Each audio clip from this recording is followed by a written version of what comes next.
जी Divyanshi, good evening.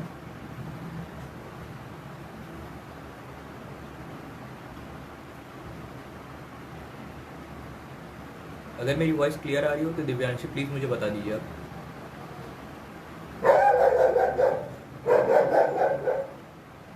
जी Sanjay ji, good evening.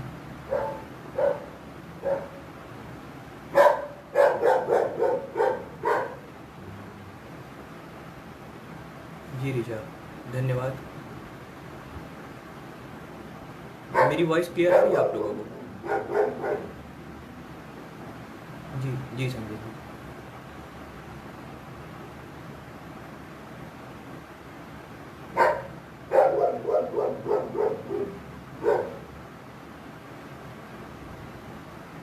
जैसा कि last class में मैंने आप लोगों को बताया था कि हम हमारे जो है कि अभी मैक्सिमम 4 से 5 टॉपिक रह गए हैं। एक रेस जुडिकाटा और रेस सब्जुडियूस को आज हम कंप्लीट करेंगे, फिर अपील, रेफरेंस, रिव्यू, रिवीजन, और उसके बाद हम मिसलेनियस पे चलेंगे, और उसके बाद जो है हमारा लास्ट पार्ट रह जाएगा जो है कि एग्जीक्यूशन प्रोसीडिंग।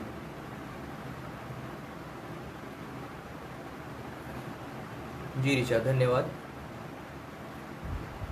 तो मैं क्लास स्टार्ट करूं उससे पहले मैं आप सभी से कहूँगा कि प्लीज़ लाइक और शेयर कर दीजिए, और उसके बाद हम आज का अपना टॉपिक स्टार्ट करते हैं। रेस सब्जुडियूस और रेस जुडिकाटा। रेस सब्जुडियूस जो है कि हमारा सेक्शन 10 में दिया हुआ है सिविल प्रोसीजर कोड 1908 के, और रेस जुडिकाटा जो है कि हमारा सेक्शन 11 ऑफ CPC 1908 में दिया हुआ है।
तो आइए हम लोग क्लास स्टार्ट करते हैं आज की। तो प्लीज़ आप लोग अपनी अपनी सिविल प्रोसीजर कोड 1908 की जो है बेयर ले लीजिए, और मैं प्रोविज़न जो है रीड करूंगा, उसके बाद मैं समझाता चलूँगा आपको सेक्शन 10 और सेक्शन 11 में जो भी चीज़ें इंपॉर्टेंट दी हुई हैं। तो प्लीज़ आप लोग इंश्योर रहिएगा कि कोई भी चीज़ जो है आपकी रह ना जाए, ठीक है। अगर कोई भी पॉइंट को लेकर के कोई क्लैरिटी ना हो तो आप प्लीज़ मुझे बताइएगा। तो हम स्टार्ट करते हैं पहले आज का अपना topic, section 10 res sub judice. Section 10 res sub judice पढ़ाने से पहले मैं आपको बता दूं, हम सभी ने ट्रांसफ़र ऑफ प्रॉपर्टी एक्ट 1882 में डॉक्ट्रिन ऑफ लिस्ट पेंडेंस पढ़ा हुआ है, सेक्शन 52। तो जब हम सेक्शन 52 पढ़ते हैं, तो जब हम ट्रांसफ़र ऑफ प्रॉपर्टी एक्ट का सेक्शन 52 रीड करते हैं, तो सेक्शन 52 हमें कहता है कि during the pendency of suit हम क्या नहीं करेंगे, हम प्रॉपर्टी को ट्रांसफ़र नहीं करेंगे। जब आप transfer of property act 1882 read करेंगे तो वो कहता है कि during the pendency of suit और प्रोसीडिंग, अगर किसी भी प्रॉपर्टी को लेकर के कोई भी सूट और प्रोसीडिंग कोर्ट में पेंडिंग है, तो उस दौरान उस प्रॉपर्टी का कोई भी सेल या कोई भी एक्सचेंज या कोई भी मतलब ट्रांसफ़र नहीं होगा, किसी भी मोड में ट्रांसफ़र नहीं होगा। लेकिन अगर आप कर देते हैं तो जो भी कोर्ट का डिसीजन आएगा उसके सब्जेक्ट टू रहेंगे। अगर जो भी वहाँ ट्रांसफरी उस प्रॉपर्टी को खरीद रहा है ट्रांसफरर से, तो वो उस डिसीजन के सब्जेक्ट टू रहेगा। ऐसा क्यों किया जाता है? ऐसा इसलिए किया जाता है ताकि जो कोर्ट का डिसीजन है वो प्रॉपर वे में एग्जीक्यूट हो पाए, प्रॉपर वे में इन्फोर्स हो पाए। इसीलिए सेक्शन 52 की जो डॉक्ट्रिन ऑफ लिस्ट पेंडेंस आप पढ़ते हैं ट्रांसफर ऑफ प्रॉपर्टी एक्ट में, वो यही आपको गाइड करती है। अब जब आप section 52 transfer of property act के बाद आप आते हैं सिविल प्रोसीजर कोड 1908 के सेक्शन 10 पे, तो देखिए जब ट्रांसफर ऑफ प्रॉपर्टी एक्ट आप पढ़ रहे थे तो ट्रांसफर ऑफ प्रॉपर्टी एक्ट का जो डॉक्ट्रिन ऑफ लिस्ट पेंडेंस था वो बार कर रहा था पार्टीज को कि भाई आप ऐसा कुछ भी ना करें जिससे कोर्ट के जो डिसीजन आएगा उस पर कोई भी इफेक्ट पड़े, क्योंकि इफेक्ट वो पढ़ने से बार करता है, क्योंकि वो कह देता है कि जो भी कोर्ट का डिसीजन आएगा आप उसी के सब्जेक्ट टू हो जाएंगे। अगर कोर्ट जो है, मान लीजिए कि पार्टी ए है और पार्टी बी है, जिनके बीच में किसी प्रॉपर्टी को लेकर के कोई भी सूट या प्रोसीडिंग चल रही है, उस दौरान पार्टी ए अगर किसी थर्ड पर्सन को वो प्रॉपर्टी सेल करती है, तो बाद में अगर कोर्ट के डिसीजन में वह प्रॉपर्टी बी के फेवर में आ जाती है, जी मंजरी गुड इवनिंग, तो वहां पर क्या होगा कि जो पार्टी थर्ड पर्सन है, यानी कि जो ट्रांसफरी है जिसने वो प्रॉपर्टी खरीदी हुई है, वो उस डिसीजन से बाइंडिंग रहेगा, यानी कि वो डिसीजन जो भी आएगा उसके वो सब्जेक्ट टू रहेगा। लेकिन जब आप सेक्शन 10 पढ़ते हैं सिविल प्रोसीजर कोड का, तो सेक्शन 10 सिविल प्रोसीजर कोड का क्या कहता है? वो कहता है कि किसी भी कंपिटेंट कोर्ट में सेम सब्जेक्ट मैटर पे सेम पार्टीज के बीच अगर कोई भी सूट इंस्टीट्यूट हो गया है जिसका कि ट्रायल चल रहा है, यानी कि मैटर पेंडिंग में है, बात को समझिए आप लोग। मान लीजिए कि कोई कोर्ट ए है, वहां पर दो पार्टीज के बीच में कोई सूट इंस्टीट्यूट हो गया है, उसी सेम सब्जेक्ट मैटर पे अगर सेम कॉम्पिटेंसी की कोर्ट में या सेम कोर्ट में या सुप्रीम कोर्ट में या इंडिया के किसी अदर कोर्ट में सेम मैटर अगर इंस्टीट्यूट होता है, तो वहां पर ये कोर्ट को पावर दी गई है कि कोर्ट उसके ट्रायल को बार कर देगी, उसके इंस्टीट्यूशन को बार नहीं करेगी, उसके ट्रायल को बार करेगी। मैं पहले अभी आपको समझा रहा हूं, उसके बाद जब हम बेयर रीड करेंगे तो हम प्रोविजन को देखेंगे कि प्रोविजन क्या कहता है। पहले आप समझिए कि सेक्शन 10 कहता क्या है। सेक्शन 10 कहता है कि अगर कोई भी सूट इंस्टीट्यूट होता है कोर्ट ए में, कोर्ट बी है, कोर्ट सी है, कोर्ट डी है, सेम कॉम्पिटेंसी की कोर्ट है, अगर आपने उस मैटर के पेंडिंग रहने के दौरान, यानी कि उस सूट के पेंडिंग रहने के दौरान अगर कोई फर्दर सूट इंस्टीट्यूट किया कोर्ट बी में, कोर्ट सी में, कोर्ट डी में, कोर्ट ई में, तो वहां की जो कोर्ट होंगी वो कोर्ट के पास पावर है कि वो आपके सूट के ट्रायल को स्टे लगा दे। यानी कहने का क्या मतलब है? कहने का ये मतलब है, आप खुद समझिए कि अगर कोई कोर्ट ए है और कोर्ट बी है जिनकी सेम कॉम्पिटेंसी है, अगर कोई मैटर कोर्ट ए में इंस्टीट्यूट हुआ है जहां उसका ट्रायल चल रहा है, कोर्ट बी में भी अगर उसका मैटर उस मैटर पे ट्रायल चलने लगा, बाद में अगर दोनों के डिसीजन आते हैं और दोनों के डिसीजन सेम नहीं रहते हैं, तो कहीं ना कहीं जो कोर्ट के डिसीजन होंगे वो आपस में ही कॉन्फ्लिक्ट कर जाएंगे। तो क्या ये फेवरेबल होगा? बिल्कुल ही फेवरेबल नहीं होगा। किस चीज को लेकर के? कोर्ट के डिसीजन के एग्जीक्यूशन को लेकर के। तो यहां पर यही प्रयास किया गया है धारा 10 में कि इस प्रकार अगर कोई भी वाद, जी जमशेद जी गुड इवनिंग, तो यहां पर यही प्रयास किया गया है सेक्शन 10 में आपको बताने का कि कोई भी अगर सूट इंस्टीट्यूट होता है सेम कॉम्पिटेंसी की कोर्ट में, तो उसको क्या किया जाए? उसको बार किया जाए। यानी कि बार करने का मतलब है कि सूट के इंस्टीट्यूशन को बार नहीं कर रहा है। आप सूट इंस्टीट्यूट कर सकते हैं, लेकिन जो कोर्ट होगी वो उसके ट्रायल को स्टे लगा देगी, यानी उस मामले में अब कोई ट्रायल नहीं होगा, कोई विचारण नहीं होगा। और आपको यहां समझना होगा कि सेक्शन 10 को पढ़ने से पहले यहां दो सूट होते हैं, एक फॉर्मर सूट होता है, एक सब्सिक्वेंट सूट होता है। मेरी एक एक पॉइंट को आप ध्यान से समझिएगा, क्योंकि अभी जब हम सेक्शन 11 रीड करेंगे तो ये सारे ही पॉइंट्स इंपॉर्टेंट हो जाएंगे। तो सेक्शन 10 कहता है कि सूट जो इंस्टीट्यूट होता है, मान लीजिए कि 1 जनवरी 2020 को एक सूट इंस्टीट्यूट हुआ, दूसरा सेम सब्जेक्ट मैटर पे सेम पार्टीज के बीच 2 जनवरी को सूट इंस्टीट्यूट हुआ, तो जो दूसरा सूट होगा वो होगा सब्सिक्वेंट सूट और जो पहला सूट होगा वो होगा फॉर्मर सूट। और ये डेट के हिसाब से तय होगा, यानी कि जिस डेट जो सूट डेट वाइज पहले इंस्टीट्यूट होगा उसी को हम फॉर्मर सूट कहेंगे, और जो डेट वाइज बाद में इंस्टीट्यूट होगा उसे हम सब्सिक्वेंट सूट कहेंगे। सेक्शन 10 जो बार लगाता है, यानी कि जो सेक्शन 10 जो कोर्ट को एम्पावर करता है कि आप स्टे लगा दीजिए, वो करता है फॉर्मर सूट को लेकर के। यानी कि जिस सूट को आपने बाद में इंस्टीट्यूट किया है, कोर्ट उस सूट को क्या कर देगी? स्टे लगा देगी, यानी कि उसके ट्रायल को रोक देगी। वो इंस्टीट्यूशन पे बार नहीं लगाता है, ट्रायल पे बार लगाता है। ये था आपका सेक्शन 10 ऑफ सीपीसी। और मैंने इससे पहले आपको section 52 transfer of property act doctrine of list pendens को इसके साथ कोरिलेट करके समझाने का प्रयास किया, और मैंने आपको वहां बताया कि जब आप सेक्शन 52 पढ़ेंगे तो वो कहता है कि अगर कोर्ट में कोई भी प्रॉपर्टी को लेकर के सूट, कोई भी प्रॉपर्टी नहीं, माफ कीजिएगा, इमूवेबल प्रॉपर्टी को लेकर के कोई भी सूट या प्रोसीडिंग चल रही है, और सूट और प्रोसीडिंग चलने के दौरान अगर पार्टीज आपस में कोई भी मान लीजिए कि किसी मोड में प्रॉपर्टी को ट्रांसफर करने का प्रयास करती हैं, तो जो ट्रांसफरी होगा और जो ट्रांसफरर होगा, जो कोर्ट का डिसीजन आएगा उससे वो बाउंडेड रहेंगे। ठीक है, ये कहता है section 52 of transfer of property है। वहां पार्टीज को क्या कर रहा है? सब्जेक्ट टू कर दे रहा है। और सेक्शन 10 क्या कर रहा है? कोर्ट को ही एम्पावर कर दे रहा है कि आप ही स्टे लगा दीजिए, आप जो है फर्दर उस पर ट्रायल होने ही ना दीजिए। अब आइए हम लोग रीड करते हैं सेक्शन 10 और सेक्शन 10 को रीड करने के बाद इसे और प्रॉपर वे में समझने का प्रयास करते हैं। तो प्लीज आप लोग अपनी अपनी बेयर में सेक्शन 10 देखिए, CPC 1908। तो आइए सेक्शन 10 रीड करते हैं। सेक्शन 10 कहता है स्टे ऑफ सूट। देखिए इसका मार्जिनल हेड ही कहता है सूट को स्टे करने की बात। फिर कहता है no court shall proceed with the trial. एक एक वर्ड को आपको यहाँ पर पॉइंट करना है। यहाँ पर कहता है no court shall proceed with the trial. Word जो प्रोसीड है आप उसको प्लीज मार्क करिए। प्रोसीड करने की बात करता है कि मतलब कि कोर्ट प्रोसीड नहीं करेगी, यानी कि ट्राई नहीं करेगी। इंस्टीट्यूशन पे बार नहीं लगाता है, ये ट्रायल पे बार लगाता है। फिर कहता है no court shall proceed with the trial of any suit in which the matter in issue is also directly and subsequently in issue in a previously instituted suit between the same parties। कहने का मतलब है यहाँ पर कि अगर कोई भी मैटर प्रीवियस सूट में चाहे कि डायरेक्टली या चाहे सब्सिक्वेंटली इशू में था और सेम सब्जेक्ट मैटर पे आपने फर्दर एक और सूट इंस्टीट्यूट किया उस मैटर के अभी पेंडिंग रहने के दौरान, तो कोर्ट को यहाँ एम्पावर कर रहा है कि कोर्ट क्या करेगी, प्रोसीड नहीं करेगी, यानी कि ट्रायल नहीं करेगी, आगे उस मैटर पे ट्रायल नहीं होने देगी, इंस्टीट्यूशन पे बार नहीं लगाता है। तो आप प्लीज मार्क करिए वर्ड प्रोसीड। फिर उसके बाद मार्क करिए मैटर इन इशू से लेकर के सब्सटेंशियली इन इशू तक।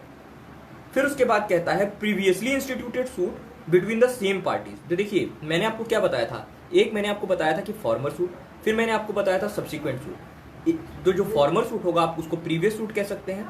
तो प्रीवियस सूट अगर मान लीजिए कि कोई मैटर पे कोई सूट इंस्टीट्यूट हो गया है, ठीक है, और दूसरा ही सेम सब्जेक्ट मैटर पे सेम पार्टीज को लेकर के सेम कॉम्पिटेंसी की कोर्ट में अगर कोई फर्दर सूट इंस्टीट्यूट होता है तो कोर्ट यहाँ पर के पास पावर है कि वो उस पर स्टे लगा सकती है। और आप याद रखिएगा, एक पॉइंट और नोट कर लीजिए कि जो यहाँ सेक्शन 10 में कोर्ट को स्टे लगाने की पावर मिली हुई है वो मात्र सेक्शन 10 में ही नहीं मिली हुई है। जब आप सीपीसी का सेक्शन 151 पढ़ेंगे यानी कि 151, तो जो इनहेरेंट पावर है उसके तहत भी कोर्ट को यहाँ एम्पावर किया है कि कोर्ट स्टे लगा सकती है, ठीक है।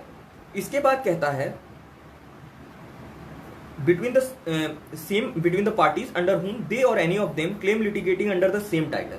यानी कि पार्टीज का टाइटल भी कैसा होना चाहिए, सेम होना चाहिए। यानी कि जो फॉर्मर सूट है और जो सब्सिक्वेंट सूट है उसमें जिस टाइटल के तहत पार्टीज ने सूट इंस्टीट्यूट किया है दोनों में ही पार्टीज का टाइटल कैसा होना चाहिए, सेम होना चाहिए।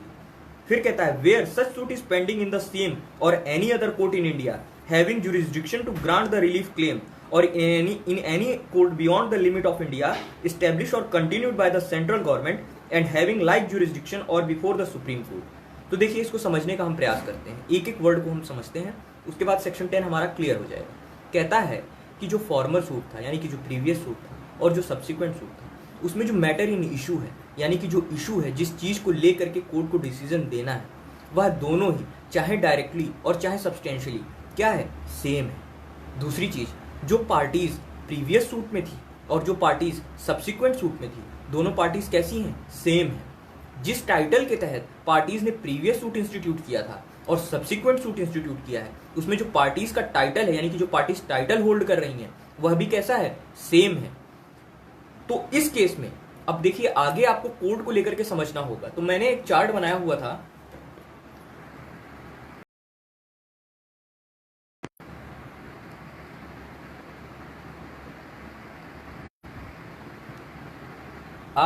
अगर आप लोगों को दिख रहा हो तो आप लोग देखने का प्रयास करें।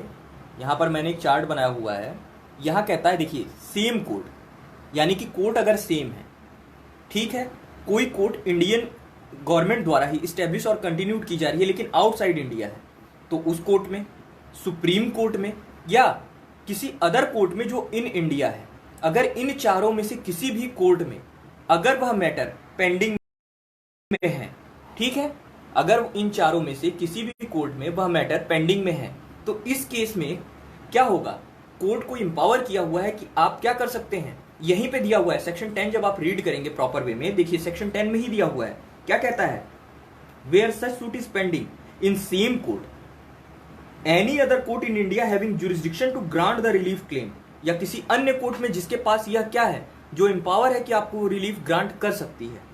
तीसरा, any court beyond the limit of India establish और continued by the central government, कोई कोर्ट जो कि बियॉन्ड इंडिया है लेकिन इस्टेब्लिश और कंटिन्यूड की जा रही है किसके द्वारा, सेंट्रल गवर्नमेंट के द्वारा। इसका मतलब आप क्या समझेंगे कि यह फॉरेन कोर्ट नहीं है। और इसके बाद चौथा पॉइंट कहता है कि बिफोर सुप्रीम कोर्ट, यानी कि इन चारों कोर्ट्स में अगर मैटर पेंडिंग में है तो उसके बाद कोर्ट को यहां एम्पावर किया हुआ है कि आप क्या कर सकते हैं, स्टे लगा सकते हैं उसके ट्रायल पे। लेकिन जब आप सेक्शन 10 का एक्सप्लेनेशन रीड करेंगे, तो आइए मैं एक्सप्लेनेशन आपको रीड करूं और फिर समझने का प्रयास करते हैं। तो सेक्शन 10 का एक्सप्लेनेशन कहता है कि the pendency of a suit in a foreign court does not preclude the court in India from trying a suit founded on the same cause of action. तो मान लीजिए यहां पर कहने का प्रयास ये कर रहा है कि देखिए, मैंने जब आपको सेक्शन 10 रीड किया तो मैंने आपको बताया कि वहां पर हमने क्या देखा, सेम कोर्ट हो, यानी कि कोर्ट ए में ही दोबारा ही सेम मैटर पे सेम पार्टीज द्वारा जो सेम टाइटल होल्ड कर रही हैं उनके द्वारा कोई सूट इंस्टीट्यूट किया जाए, या any court in India institute किया जाए, या court beyond India but establish और continued by the central government institute किया जाए, या फिर सुप्रीम कोर्ट के सामने इंस्टीट्यूट किया जाए। तो इस केस में क्या हो रहा था कि कोर्ट को एम्पावर कर रहा था सेक्शन 10 कि कोर्ट क्या कर सकती है, स्टे लगा सकती है। किस पे? ट्रायल पे, इंस्टीट्यूशन पे नहीं।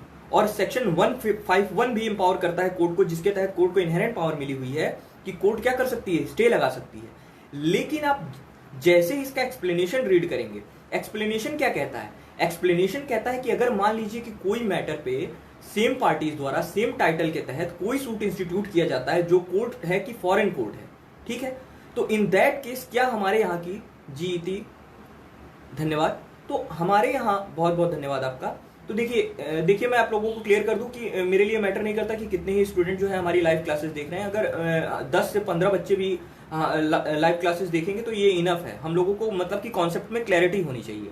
ये हमारे लिए मैटर नहीं करता कि जो है हमारे व्यूज कितने हैं। अगर आप लोगों को क्लियर हो रहे हैं पॉइंट तो ये मेरे लिए ज़्यादा अच्छा है, क्योंकि मैं भी जो है कि एक स्टूडेंट ही हूँ और मैं भी प्रिपरेशन ही कर रहा हूँ। और जो है कि मैंने आज बोर्ड पे मैं इसलिए नहीं पढ़ा पाया क्योंकि मेरा जो है डेली एग्जाम मेरे चल रहे हैं इस समय, मिड टेस्ट LLM के, तो ये मेरे लिए पॉसिबल नहीं हो पा रहा है कि मैं सारी चीज़ों को एक साथ कर पाऊँ।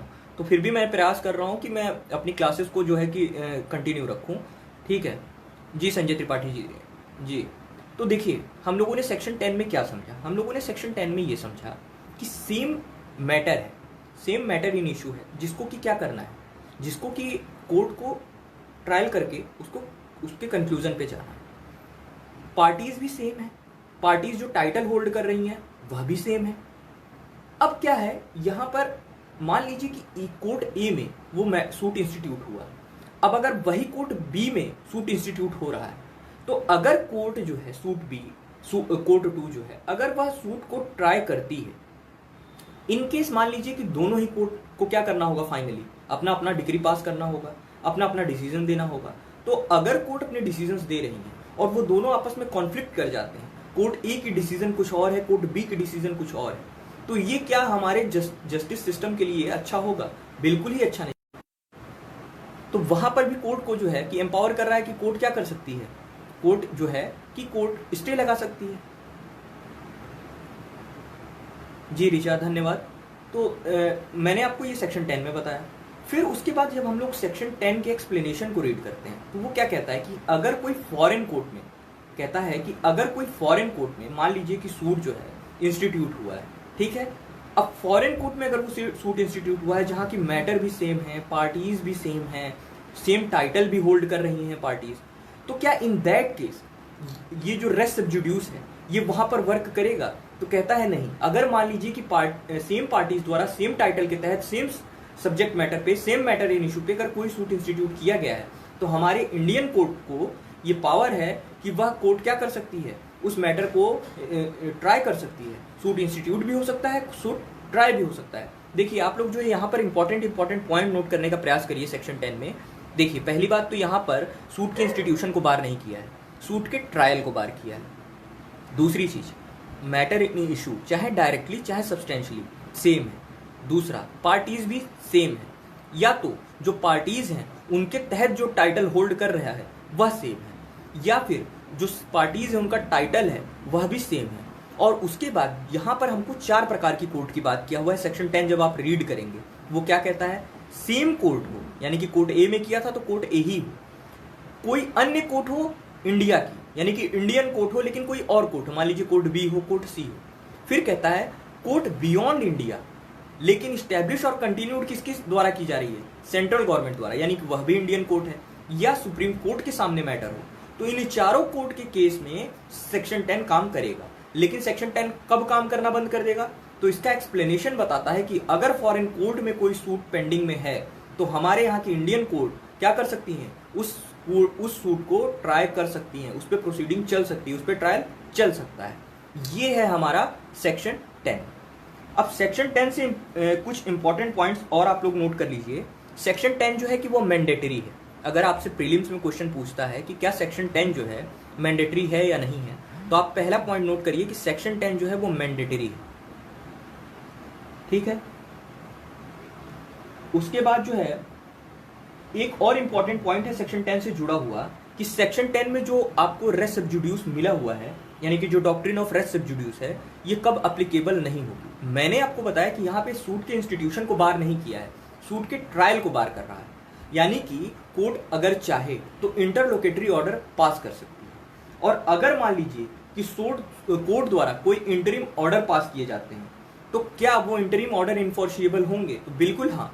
अगर कोर्ट ए में कोई मैटर, किसी मैटर पे सूट इंस्टीट्यूट हुआ है जहां की पार्टी सेम है, सेम टाइटल होल्ड कर रही हैं, और सेम सब्जेक्ट मैटर पे कोर्ट बी में भी अगर सूट इंस्टीट्यूट होता है, तो इन दैट केस अगर कोर्ट बी द्वारा कोई इंटरिम ऑर्डर पास कर दिया जाता है तो वो एनफोर्सिएबल होगा। और दूसरा इसका एक्सेप्शन आपको मिला था सेक्शन 10 के एक्सप्लेनेशन में, यानी कि अगर किसी फॉरेन कोर्ट में कोई सूट इंस्टीट्यूट हुआ था सेम पार्टीज के बीच, सेम सब्जेक्ट मैटर पे, सेम टाइटल के तहत, तो वही सूट अगर किसी इंडियन कोर्ट में इंस्टीट्यूट हो रहा है तो उसका ट्रायल चल सकता है। ये था आपका आज का सेक्शन 10। तो मैंने सेक्शन 10 बताया। सेक्शन 10 के साथ मैंने आपको section 52 transfer of property act को भी कोरिलेट किया और हमने समझने का प्रयास किया कि सेक्शन 10 क्या कहता है। इसके साथ साथ हमने सेक्शन 10 के साथ साथ सीपीसी का सेक्शन 151 जो कि कोर्ट को इनहेरेंट पावर देता है उसको भी यहां पर डील किया। आप लोग एक बात याद रखिएगा कि जब आप सीआरपीसी में इनहेरेंट पावर देखते हैं तो वहां पर हाई कोर्ट को मिला हुआ है, लेकिन जब आप सीपीसी में इनहेरेंट पावर सेक्शन 151 में देखते हैं तो यहां सभी कोर्ट्स को जो है कि इनहेरेंट पावर मिला हुआ है। ये पॉइंट जो है आप लोग इंपॉर्टेंट है, नोट कर लीजिएगा। तो ये था हमारा सेक्शन 10। और सेक्शन 10 से जुड़ा हुआ कुछ ऑब्जेक्ट जो कि बताया हुआ है, तो देख लीजिए। ये कहता है कि to protect a person from multiplicity of proceeding, किसी एक पर्सन को वो प्रोटेक्ट करता है। मान लीजिए कि सेम मैटर पे पार्टी ए है, पार्टी बी है। पार्टी ए जो है वह कोर्ट बी में सूट इंस्टीट्यूट करता है या कोर्ट एक्स में सूट इंस्टीट्यूट करता है। देन अगेन अगर जो प्लेंटिफ है उसे ऐसा लगता है कि हो सकता है कि यहाँ पे सूट जो है कि जब उसकी डिग्री पास हो तो वो उसके अगेंस्ट चला जाए, तो वो क्या करता है, सेम सब्जेक्ट मैटर पे फिर से कोर्ट वाई में सूट इंस्टीट्यूट करता है। तो यहाँ पर क्या होगा, यहाँ पार्टीज को मल्टीसिप्लिसिटी सूट जो हैं उनको क्या करना होगा, फेस करना होगा, यानी कि सेम मैटर पे बार बार अलग अलग सूट चलेंगे। दूसरा कहता है to avoid a conflict of decision by the court of concurrent jurisdiction. तो मैंने आपको जैसे कि पहले बताया कि अगर दो कोर्ट्स में सेम कॉम्पिटेंसी की अगर दो कोर्ट हैं और वहाँ सेम सब्जेक्ट मैटर पे दो सूट इंस्टीट्यूट होते हैं और फाइनल में दोनों में द्वारा अगर डिग्री पास होती है तो ये पॉसिबिलिटी है कि हो सकता है कि दोनों के डिसीजन आपस में कॉन्फ्लिक्ट कर जाएं। ठीक है जी गुलिस्तान जी, गुड इवनिंग। फिर उसके बाद इसमें तीसरा ऑब्जेक्ट बताया है to avoid the inconvenience to the parties and give effect to the rule of res judicata. Parties को भी किसी प्रकार की कोई इनकन्वीनियंस ना हो, इसको भी प्रोटेक्ट करने का काम करता है कौन, सेक्शन 10। तो ये था हमारा सीपीसी का सेक्शन 10। अगर किसी को कोई प्रॉब्लम आई हो अभी तक सेक्शन 10 में तो प्लीज आप लोग मुझे बताइए। इसके बाद जो है हम आज का अपना नेक्स्ट टॉपिक रेस जुडिकाटा उसको स्टार्ट करते हैं। फिर उसके बाद हम डिफरेंस समझने का प्रयास करेंगे कि रेस सबजुडियूस में और रेस जुडिकाटा में क्या बेसिक डिफरेंस है, और वो बेसिक डिफरेंस आपको सेक्शन 10 और 11 के प्रोविजन में ही मिल जाएगा। इसके लिए आपको कहीं इधर उधर जाने की कोई जरूरत नहीं है। जब आप सेक्शन 10 रीड करेंगे तो और 11 रीड करेंगे तो आपको यहीं पे लगभग 3 से 4 डिफरेंस मिल जाएंगे। जी दिव्यांशी। अब आइए हम लोग सेक्शन 11 देखते हैं। अब सेक्शन 11 पे चलने से पहले मैं इसका भी बैकग्राउंड क्लियर कर दूं। देखिए हम लोगों ने सेक्शन 10 में क्या पढ़ा कि अगर, जी संजय जी धन्यवाद, सेक्शन 10 में हमने क्या पढ़ा, हमने पढ़ा कि किसी कोर्ट में अगर सूट इंस्टीट्यूट होता है तो इंस्टीट्यूशन को बार नहीं किया हुआ, ट्रायल को बार किया हुआ। जब हम सेक्शन 11 रीड करेंगे तो वहाँ पर कुछ अलग पॉइंट मिलेंगे आपको। देखिए सेक्शन 11 कहता क्या है, मैं आपको जनरली बताऊँ, जनरली आप समझने का प्रयास करिए पहले, फिर हम उसके बाद जाएंगे बेयर प्रोविजन। सेक्शन 11 कहने का ये प्रयास करता है कि मान लीजिए कि कोई सब्जेक्ट मैटर पे सेम पार्टीज द्वारा सेम टाइटल के तहत कोई सूट इंस्टीट्यूट हुआ था, उस पर कोर्ट द्वारा ऑलरेडी कोई जजमेंट या डिग्री पास कर दी गई। ठीक है, अब क्या होता है कि जिस पार्टी के अगेंस्ट वो जजमेंट या डिग्री पास हुई है वो खुद को एग्रीव्ड फील करता है और एग्रीव्ड फील करने के कारण वो क्या प्रयास करता है कि क्यों ना मैं सेम सब्जेक्ट मैटर पे फिर से क्या करूँ, कोई सूट इंस्टीट्यूट करूँ। और हो सकता है कि जो मेरे द्वारा बाद में सूट इंस्टीट्यूट किया जाए, यानी कि जो सब्सिक्वेंट सूट इंस्टीट्यूट किया जाए, उसमें डिग्री मेरे फेवर में पास हो जाए। तो यह भी जो है कि पब्लिक पॉलिसी के अगेंस्ट जाता है, क्योंकि देखिए ये जो है कि काफ़ी टाइम लेगा, ये स्टेट के भी फेवर में नहीं है, ये पार्टीज के भी फेवर में नहीं है, ठीक है। तो इस कंडीशन में सेक्शन 11 जब आप पढ़ेंगे रेस जुडिकाटा, तो वो वही जो आपके द्वारा जो सेकंड सूट लाया जा रहा है, यानी कि एग्रीड पार्टी द्वारा जो सेकंड सूट इंस्टीट्यूट किया जा रहा है, उसके इंस्टीट्यूशन को ही बार कर देगा, उसके ट्रायल को बार नहीं करेगा, उसके इंस्टीट्यूशन को ही बार कर देगा। अब आइए हम समझने का प्रयास करें कि सेक्शन 11 क्या कहता है। और सेक्शन 11 पे भी जाने से पहले, जैसे कि मैंने आपको सेक्शन 10 के साथ ट्रांसफर ऑफ प्रॉपर्टी एक्ट का सेक्शन 52 बताया था, तो सेक्शन 11 पे जाने से पहले हम और भी प्रोविजंस जो इससे काफ़ी मिलते जुलते हैं उन्हें देखने का प्रयास करते हैं। आप लोगों ने इंडियन एविडेंस एक्ट पढ़ा होगा। इंडियन एविडेंस एक्ट में जब आप पढ़ते हैं रिलीवेंसी को लेकर के प्रोविजन सेक्शन 5 टू सेक्शन 55, वहाँ पर आपको मिलता है सेक्शन 40। और देखिए सेक्शन 40 पढ़ना जरूरी है। वो क्या कहता है? वो कहता है कि previous judgment relevant to bar a second suit और सेकेंड ट्रायल। कहता है कि the existence of any judgment, order और decree which by law prevent any court from making cognizance of a suit or holding a trial is a relevant fact when the question is whether such court ought to take cognizance of such suit or hold to such trial।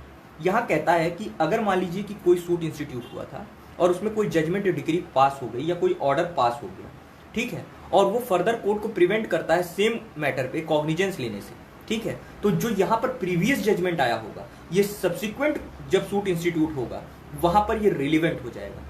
कहने का मतलब यह है कि जब same subject matter पे same parties द्वारा suit institute किया जाएगा और वहां पर सामने वाली पार्टी ये एलिज करेगी कि सर इस पे ऑलरेडी डिग्री पास हो चुकी है, तो वहां पर ये जो प्रीवियस जजमेंट पास हुआ है, यह प्रीवियस जजमेंट क्या हो जाएगा? रिलीवेंट हो जाएगा। यानी कि उस कोर्ट के सामने इस तथ्य को, इस फैक्ट को ले जाया जा सकता है, क्योंकि ये रिलीवेंट फैक्ट है और वहां पर वह कोर्ट ये देख करके तय कर सकती है कि क्या इस सेम सब्जेक्ट मैटर पे सेम पार्टीज द्वारा सेम टाइटल के तहत सूट इंस्टीट्यूट हुआ था और इस पे ऑलरेडी डिग्री पास हुई है, या जजमेंट पास हुआ है, या ऑर्डर पास हुआ है या नहीं। ये कहता है आपका सेक्शन 40। तो आप लोग प्लीज अपनी बेयर में सेक्शन 11 के साथ सेक्शन 40 इंडियन एविडेंस एक्ट जो है रीड विद कर लीजिए।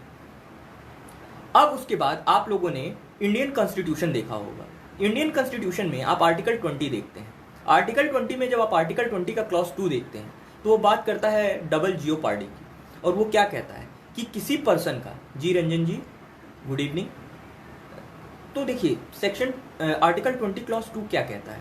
आर्टिकल 20 क्लॉज 2 कहता है कि अगर मान लीजिए कि पार्टीज के बीच किसी एक्यूज्ड के अगेंस्ट क्या होता है, किसी एक्यूज के अगेंस्ट कोई जो है कि प्रोसीडिंग स्टार्ट होती है और वहां पर फाइनली उसे क्या कर लिया जाता है? कन्विक्ट कर लिया जाता है, यानी कि पनिश कर दिया जाता है। तो आपने क्या सुना हो? आपने ये सुना होगा कि आर्टिकल 20 का क्लॉज 2 क्या कहता है?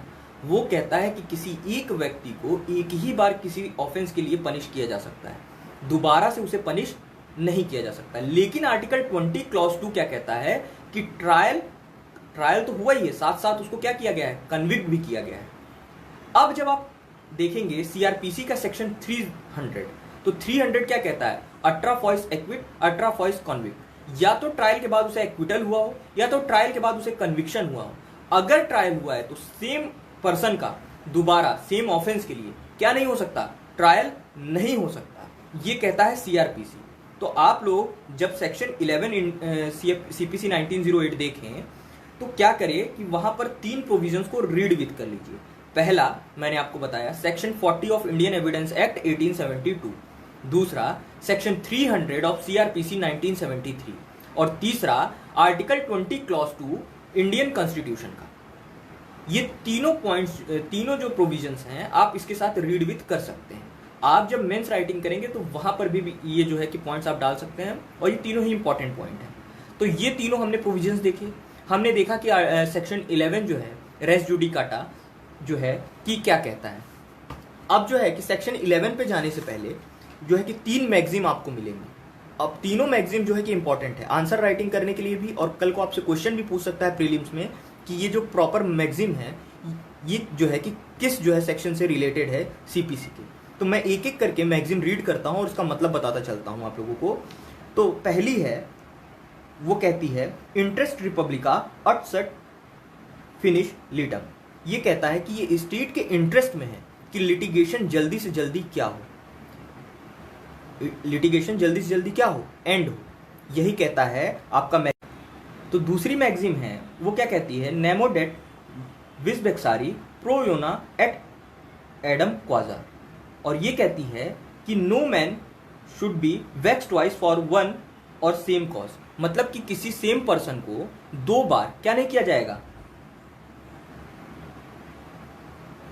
हाँ देखिए, नेमो डेट विस बेक्सारी प्रो योना एट एडम क्वाजा, और इससे पहले मैंने आपको क्या बताया, इंटरेस्ट रिपब्लिका एट सेट फिनिश लिटियम। और जो तीसरी, तो ये तीनों मैगजीम जो हैं कि आपकी सेक्शन 11 से रिलेवेंट है। मैंने आपको 3 मैगजीम बताई, मैंने आपको 3 प्रोविजंस बताए, मैंने आपको बताया सीआरपीसी 300, आर्टिकल 20 क्लॉज 2 कॉन्स्टिट्यूशन, और उसके बाद मैंने आपको बताया सेक्शन 40 इंडियन एविडेंस एक्ट 1872।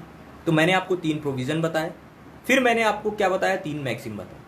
अब हम लोग चलते हैं बेयर रीडिंग पे सेक्शन 11 ऑफ सीपीसी 1908 के, और देखते हैं कि सेक्शन 11 क्या कहता है। और इसको समझने के बाद हम प्रयास करेंगे कि हम क्या समझें, हम रेस जुडिकाटा और रेस सब जुडिस में डिफरेंस को समझें। तो देखिए सेक्शन 11 क्या कहता है।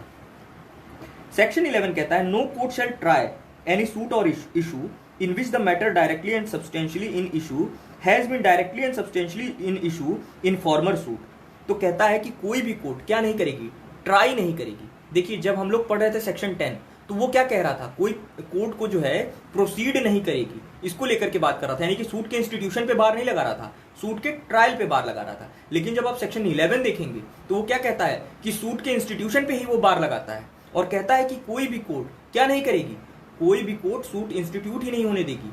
कौन से सूट को, जिस सूट पे जो मैटर इन इशू है डायरेक्टली या सब्सटेंशियली सेम था, जिसमें कि फॉर्मर सूट में कोर्ट द्वारा डिसीजन पास कर दिया गया है। ये कहता है आपका सेक्शन 11। इसके बाद क्या कहता है, कहता है बिटवीन द सेम पार्टीज, यानी कि यहां पर भी देखिए पार्टीज क्या है, सेम है। बिटवीन पार्टीज अंडर हुम दे और एनी ऑफ देम क्लेम, यानी कि पार्टीज के तहत जो क्लेम ला रहा है कोई अदर पर्सन भी, वह भी क्या है, वो सेम पार्टीज के ही तहत ला रहा है। फिर कहता है सेम टाइटल, यहां पर भी जो पार्टीज द्वारा बाद में सूट इंस्टीट्यूट किया जा रहा है वह सेम टाइटल होल्ड कर रही है कि जो कि वो टाइटल होल्ड कर रही थी फॉर्मर सूट में, जिसमें कि डिसीजन क्या हो चुका है, ऑलरेडी पास हो चुका है, जजमेंट डिक्री और ऑर्डर ऑलरेडी पास हो चुका है। ये कह रहा है आपका सेक्शन 11। फिर कहता है in a court competent to try such subsequent suit or the suit in which such issue has been subsequently raised and has been heard and finally decided by such court। तो देखिए हम लोग इसको भी समझने का प्रयास करते हैं। जब हम लोग सेक्शन 10 पढ़ रहे थे तो वहां हमें एक्सप्रेसली 4 प्रकार की कोर्ट के बारे में बताया सेम कोर्ट के सामने, other court in India, court beyond India but establish और continued by the central government, और सुप्रीम कोर्ट। यहाँ क्या कह रहा है, यहाँ ये कह रहा है कि जहां पर फॉर्मर सूट हमारा इंस्टीट्यूट हुआ था, तो जो हमारा फॉर्मर सूट इंस्टीट्यूट हुआ था वहां, वो जिस कोर्ट में इंस्टीट्यूट हुआ था वह कोर्ट कंपिटेंट थी। जो आप सब्सिक्वेंट सूट लेकर के आए हैं सेम सब्जेक्ट मैटर पे सेम पार्टीज द्वारा सेम टाइटल के तहत, अगर ये वहां भी इंस्टीट्यूट हुआ होता, उस समय इंस्टीट्यूट हुआ होता, तो जिस कोर्ट ने फॉर्मर सूट में, यानी कि जिस कोर्ट ने फॉर्मर सूट में कोई भी डिसीजन यानी कि जजमेंट डिक्री और ऑर्डर पास किया है, वह कंपिटेंट थी, वह सक्षम थी कि वह क्या कर सकती थी, सब्सिक्वेंटली जो सूट इंस्टीट्यूट हुआ है उस पर भी डिसीजन पास करने के लिए वह सक्षम न्यायालय थी। ठीक है, तो यहां पर सेक्शन 11 कहने का क्या प्रयास करता है, सेक्शन 11 कहने का प्रयास करता है कि अगर किसी कंपिटेंट कोर्ट में या कंपिटेंट कोर्ट द्वारा किसी सब्जेक्ट मैटर पे कोई सूट इंस्टीट्यूट हुआ जिसमें पार्टीज सेम थी या सेम टाइटल के तहत पार्टीज द्वारा ही दूसरा सूट इंस्टीट्यूट किया जा रहा है, जिस सूट पे ऑलरेडी कोर्ट द्वारा जजमेंट डिक्री या ऑर्डर पास किया जा चुका है, तो कह रहा है कि अगर फर्दर फिर से सूट इंस्टीट्यूट होता है, बाद में फिर से सूट इंस्टीट्यूट होता है, तो वहां कोर्ट को ये एम्पावर कर रहा है कि कोर्ट उसके इंस्टीट्यूशन को ही बार कर सकती है। और ये कहता है आपका सेक्शन 11। और सेक्शन 11 को जब आप section 40 of Indian evidence act के साथ पढ़ेंगे तो आपको और भी क्लैरिटी आएगी। और मैं ऑलरेडी आपको बता चुका हूं कि सेक्शन 40 क्या कहता है, फैक्ट की रिलेवेंसी की बात करता है, यानी कि अगर किसी सब्जेक्ट मैटर पे already judgment decree order pass हो चुका है, बाद में सेम सब्जेक्ट मैटर पे सेम कोर्ट में या किसी अन्य कोर्ट में जिसका कि सेम जुरिस्डिक्शन है, उसमें सूट इंस्टीट्यूट होता है, जो कि अधिकारिता रखती थी कि अगर फॉर्मर सूट उसमें इंस्टीट्यूट हुआ होता तो वह उसमें जजमेंट पास कर सकती थी। ठीक है, तो इस केस में यहाँ पर आप जो formal decree judgment order pass हुआ है उसको जब दोबारा सूट इंस्टीट्यूट हो तो वहां ले जा सकते हैं, इस फैक्ट को रख सकते हैं क्योंकि ये रिलीवेंट फैक्ट है। और वहां पर वह कोर्ट जो है एम्पावर हो जाएगी कि वो क्या कर सकती है, आपके द्वारा फर्दर इंस्टीट्यूट किए गए सूट को बार कर सकती है, इंस्टीट्यूशन को ही बार कर सकती है, आपका ट्रायल ही नहीं होगा। ठीक है, तो ये था हमारा सेक्शन 11। तो सेक्शन 11 हमने देखा। सेक्शन 11 के साथ हमने 3 मैक्सिम देखी कि ये स्टेट के इंटरेस्ट में है कि सूट क्या हो, एंड हो, मतलब जो लिटिगेशन है वो क्या हो, एंड हो। फिर हम लोगों ने क्या देखा कि पार्टीज को मल्टीसिप्लिसिटी ऑफ प्रोसीडिंग से बचाया जाए, यानी कि पार्टीज को परेशान होने से बचाया जाए। ठीक है, फिर उसके बाद हम लोगों ने क्या देखा कि जो भी कोर्ट द्वारा जजमेंट पास किया गया है उसको आप एज अ करेक्ट जजमेंट क्या करें, एक्सेप्ट करें कि ये जजमेंट क्या है, कोर्ट द्वारा करेक्ट है। फिर हम लोगों ने सीआरपीसी का सेक्शन 300 देखा, अट्रा फॉइस एक्विट, अट्रा फॉइस कॉन्विक्ट, और वो क्या कहता है कि अगर किसी ट्रायल के बाद किसी भी एक्यूज को एक्विट किया जाए या कन्विक्ट किया जाए, सेम एक्यूज को दोबारा से कोई सेम ऑफेंस के लिए ट्रायल नहीं होगा। फिर हम लोगों ने क्या देखा, हम लोगों ने कॉन्स्टिट्यूशन का आर्टिकल 20 क्लॉज 2 देखा, डॉक्ट्रिन ऑफ डबल जियोपार्डी, वह भी आप इसके साथ क्या कर सकते हैं, रीड विद कर सकते हैं। तो ये हमारे 3 प्रोविजन, 3 मैक्सिम और उसके साथ सेक्शन 11 ऑफ सीपीसी 1908 हमने देखा। अब जो है कुछ इंपॉर्टेंट पॉइंट्स हैं, प्लीज आप लोग नोट कर लीजिएगा, अदरवाइज ये हो सकता है कि प्रीलिम्स में आपको मिले और आपको परेशानी हो। तो मैंने एक लिस्ट बना के रखी हुई है कि रेस जुडिकाटा किस किस केस में अप्लाई होगा और किस किस केस में अप्लाई नहीं होगा। तो आप लोग प्लीज ये जो लिस्ट है नोट डाउन कर लीजिए। पहला है एक्स पार्टी डिग्री के केस में, तो एक्स पार्टी डिग्री के केस में ये रेस जुडिकाटा का जो डॉक्ट्रिन है ये अप्लाई होगा।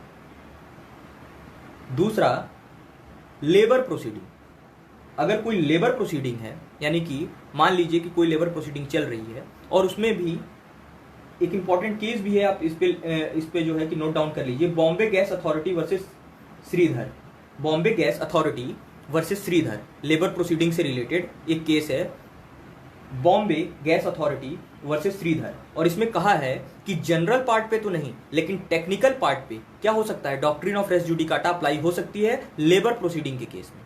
तो मैंने आपको बताया एक्स पार्टी डिग्री के केस में अप्लाई होगा रेस जुडिकाटा, लेबर प्रोसीडिंग के केस में अप्लाई होगा।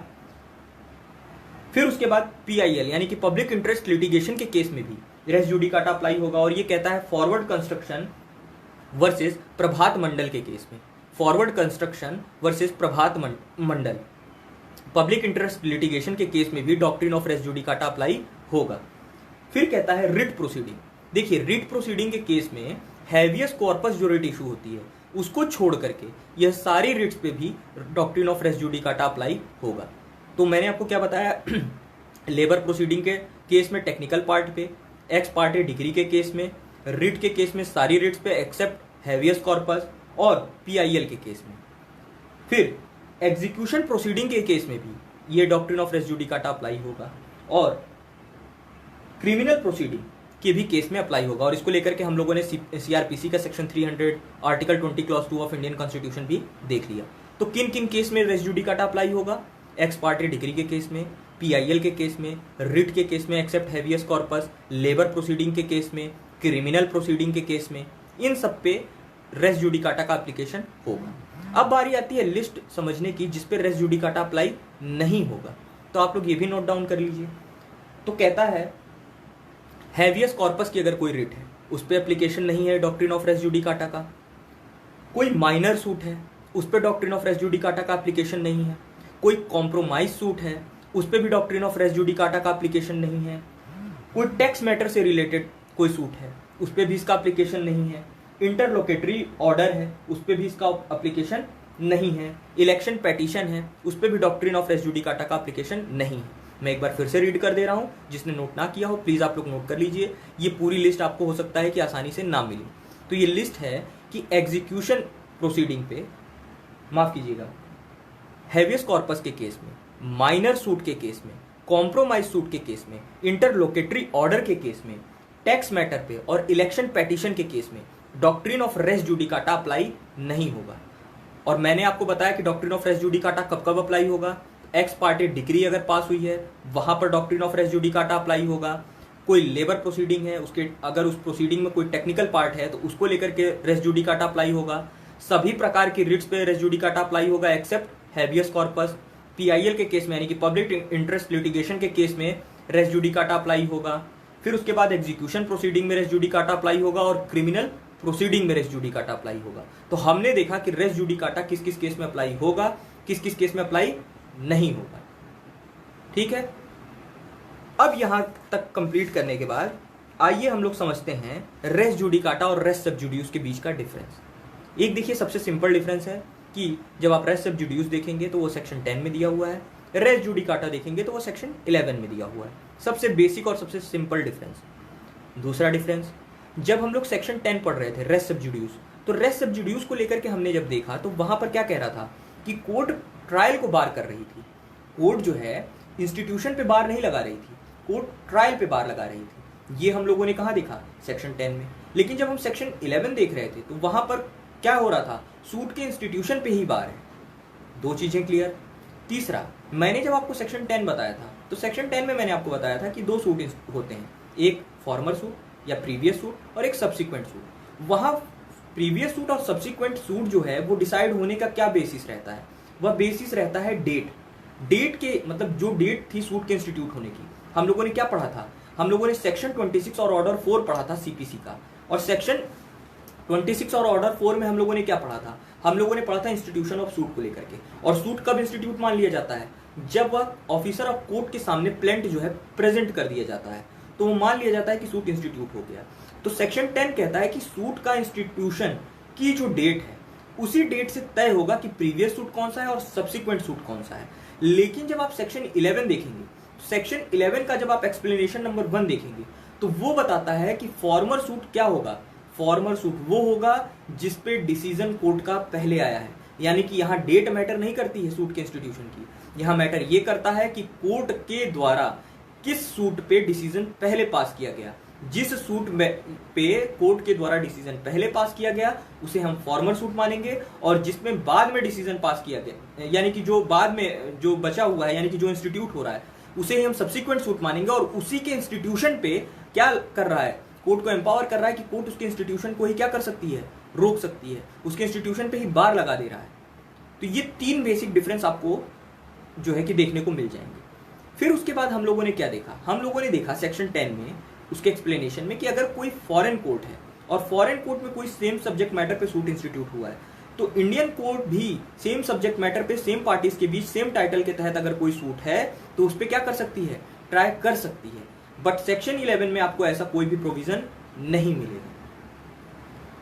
तो ये हमको 4 डिफरेंस जो है सेक्शन 10 और 11 में मिलेंगे। और भी आपको डिफरेंस मिल सकते हैं, आप जब बेयर रीड करेंगे या आप जब बुक की हेल्प लेंगे तो आपको और भी डिफरेंस इजीली मिल जाएंगे। तो हम लोगों ने आज क्या क्या पढ़ा, हम लोगों ने आज सेक्शन 10 देखा, सेक्शन 11 देखा। आइए मैं उसको एक बार समराइज कर दूं और उसके बाद जो है आज की क्लास हम ऑफ करेंगे। तो देखिए सेक्शन 10 क्या कहता है, डॉक्ट्रिन ऑफ रेस सब जुडियूस की बात करता है। सेक्शन 10 पढ़ने से पहले मैंने आपको बताया कि ट्रांसफर ऑफ प्रॉपर्टी एक्ट का सेक्शन 52 जब आप देखेंगे तो वो डॉक्ट्रिन ऑफ लीज पेंडेंस की बात करता है। वो क्या कहता है कि किसी इमूवेबल प्रॉपर्टी को लेकर के अगर कोई सूट या प्रोसीडिंग कोर्ट में पेंडिंग में है, उस दौरान पार्टीज के द्वारा कोई फर्दर अदर ट्रांजैक्शन नहीं किया जाएगा। लेकिन अगर पार्टीज करती भी हैं तो जो कोर्ट का फाइनल डिसीजन आएगा, पार्टीज उसके क्या रहेंगी, पार्टीज उसके सब्जेक्ट टू रहेंगी। ये कहता है सेक्शन 52। सेक्शन 10 क्या कहता है, सेक्शन 10 कहता है कि अगर किसी कोर्ट में कोई मैटर पेंडिंग में है, पार्टीज भी सेम है, सेम टाइटल होल्ड कर रही हैं, मैटर इन इशू भी सेम है, तो फर्दर सेम सब्जेक्ट मैटर पे अगर सेम पार्टीज द्वारा सेम टाइटल के तहत सेम मैटर इन इशू पे अगर कोई सूट इंस्टीट्यूट किया जाता है तो कहता है कि कोर्ट को यहाँ एम्पावर करता है कि कोर्ट उसके ट्रायल को क्या कर सकती है, रोक सकती है। सूट के इंस्टीट्यूशन पे बार नहीं लगाया है, उसके ट्रायल पे बार लगाया है। यहाँ पर 4 प्रकार की कोर्ट की बात किया है, सेम कोर्ट हो, अदर कोर्ट हो इन इंडिया, कोर्ट बियॉन्ड इंडिया हो बट स्टैब्लिश और कंटिन्यूड की जा रही हो सेंट्रल गवर्नमेंट द्वारा, यानी कि वह भी इंडियन कोर्ट होगी, या सुप्रीम कोर्ट के सामने। लेकिन जब आप सेक्शन 10 का एक्सप्लेनेशन पढ़ेंगे तो वो कहता है फॉरेन कोर्ट के केस में इसका एप्लीकेशन नहीं है। यानी कि अगर फॉरेन कोर्ट में कोई मैटर जो है पेंडिंग में है और उसी मैटर पे अगर इंडिया में किसी इंडियन कोर्ट में अगर सूट इंस्टीट्यूट हो रहा है तो सेक्शन 10 कहता है कि ऐसा सूट प्रोसीड किया जा सकता है। इसके बाद हम लोग गए थे सेक्शन 11 पे, रेस जुडिकाटा। रेस जुडिकाटा पे जाने से पहले हम लोगों ने देखा था क्या, article 20 clause 2 of Indian constitution. Section 300 of CrPC, section 40 of Indian evidence act 1872। फिर हम लोगों ने सेक्शन 11 देखा। सेक्शन 11 क्या कहता है? सेक्शन 11 कहता है कि सूट के इंस्टीट्यूशन पे ही बार लगाता है कि अगर किसी सब्जेक्ट मैटर पे सेम पार्टीज द्वारा सेम टाइटल के तहत कोई सूट इंस्टीट्यूट हुआ था जिस पर कि कोर्ट के द्वारा ऑलरेडी डिसीजन पास हो चुका है और बाद में सेम पार्टीज द्वारा फिर से कोई सूट इंस्टीट्यूट किया जाता है सेम टाइटल के तहत सेम सब्जेक्ट मैटर पे, तो यहां पर जो होगा सूट का इंस्टीट्यूशन वो ही बार होगा। और इसको लेकर के हम लोगों ने 3 मैगजीम भी देखी। फिर मैंने आपको बताया कि रेस जुडिकाटा का एप्लीकेशन किस किस केस में है। मैंने आपको एक प्रॉपर लिस्ट बताई। फिर उस लिस्ट के बाद मैंने आपको बताया कि डॉक्ट्रिन ऑफ रेस जुडिकाटा का एप्लीकेशन किस किस केस में नहीं है। इसको समझने के बाद हम लोगों ने रेस सबजुडिस और रेस जुडिकाटा में बेसिक जो डिफरेंसेस हमको सेक्शन 10 और 11 में ही मिल जाएंगे उनको समझने का प्रयास किया। अगर यहां तक किसी को भी कोई प्रॉब्लम आई हो समझने में तो प्लीज आप लोग मुझे बताइए ताकि मैं अगर पॉसिबल हो तो उसको क्लियर करूं।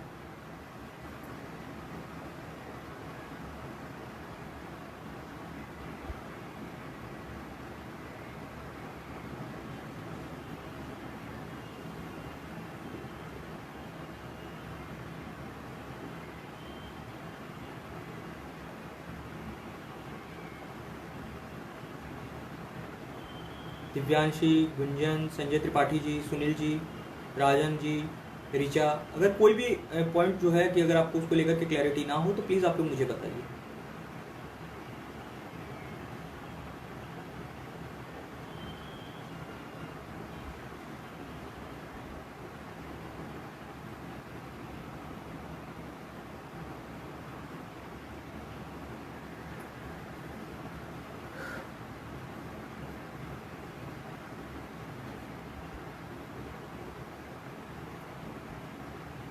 तो देखिए मुझे लग रहा है कि सबको क्लियर है।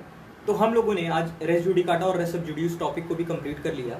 अब रेस जुडिकाटा और रेस सबजुडिस कंप्लीट कर लेने के बाद जो हमारा शेष रह जाता है वो रह जाता है appeal, reference, review, revision, miscellaneous और एग्जीक्यूशन प्रोसीडिंग। इसके बाद हमारी सीपीसी कंप्लीट हो जाएगी। हम प्रयास ये करेंगे कि हम एक ऐसी क्लास लें या एक ऐसी क्लास चले जिसमें हम ओवरऑल सीपीसी को पूरा कंप्लीट करने का प्रयास करें, सेक्शन 1 से लेकर के 158 तक। इससे पहले जो हमारे बचे हुए टॉपिक हैं उसको हम प्रयास करेंगे कि जल्द से जल्द खत्म करें और इस मंथ के एंड तक हम क्या प्रयास करेंगे कि एक बार समराइज करते हुए पूरी ही बेयर को हम समझ लें और पढ़ लें। ठीक है, अभी तक बने रहने के लिए आप सभी का धन्यवाद। अगर आपको अच्छा लगा हो तो प्लीज़ लाइक और शेयर करना ना भूलें और अगर किसी का कोई पॉइंट क्लियर ना हुआ हो या रह गया हो तो प्लीज़ आप मुझे बता दीजिए।